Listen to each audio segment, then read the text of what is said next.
दिमाग हिला देने वाली कहानी। पुराने समय की कहानी है। एक राज्य था।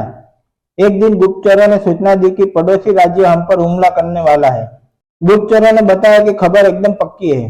सिर्फ 3 दिन के भीतर पड़ोसी राज्य अपनी विशाल सेना के साथ हम पर हमला कर देगा और उसकी सेना इतनी बड़ी है कि उसका सामना करना बहुत मुश्किल है।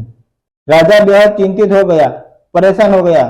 राजा ने तुरंत सभा बुलाई और सभी लोगों से सलाह मांगी कि अब हम लोगों का मरना तय है। अगर किसी व्यक्ति के पास सुझाव है तो वो बता सकता है, कोई स्ट्रेटेजी है तो बता सकता है। राजा के चतुर मंत्री ने कहा, अब जब जान पर बात आ गई है तो इसका एकमात्र उपाय है कि हमें आज ही अभी इसी वक्त ही पड़ोसी राज्य पर हमला कर देना चाहिए।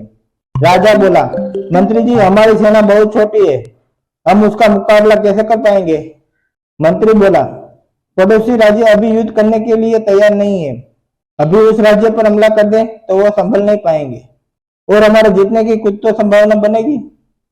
वैसे भी हम पर हमला होने वाला है, वो इतनी विशाल सेना है, हम यूं ही मरने वाले हैं। वो वैसे भी हमें 3 दिन बाद मारने वाले हैं, तो क्यों ना कुछ न करने से हम ये कर सकते हैं।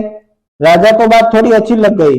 उसने तुरंत ही अपनी सेना को तैयार होने का आदेश दिया और उस राज्य के नागरिक भी सेना के साथ जुड़कर युद्ध में चले गए। पड़ोसी राज्य जो था वहां तक पहुंचने से पहले एक पुल पार करना होता था।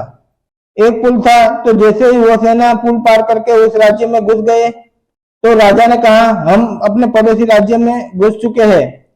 ये जो पुल है इस पुल को जला दो। और जलाने के बाद सेना को बोल दिया, हमारे पास अब कोई ऑप्शन नहीं सिवाय लड़ने के। अब हम या तो लड़के जीत ले या फिर यहाँ पर हम मर जाए। हमारे पास भागने का कोई ऑप्शन नहीं है। सभी सैनिक अपनी पूरी क्षमता के साथ लड़े और पड़ोसी राज्य की बड़ी सेना को उन्होंने हरा दिया, इस एटीट्यूड के साथ में कि हमारे पास कोई और ऑप्शन ही नहीं है। इस कहानी का मैसेज है, जब आपके पास में प्लान बी नहीं होता है, आपके पास में सिर्फ प्लान ए ही होता है, तब उसके पूरे होने की संभावना बहुत अधिक होती है।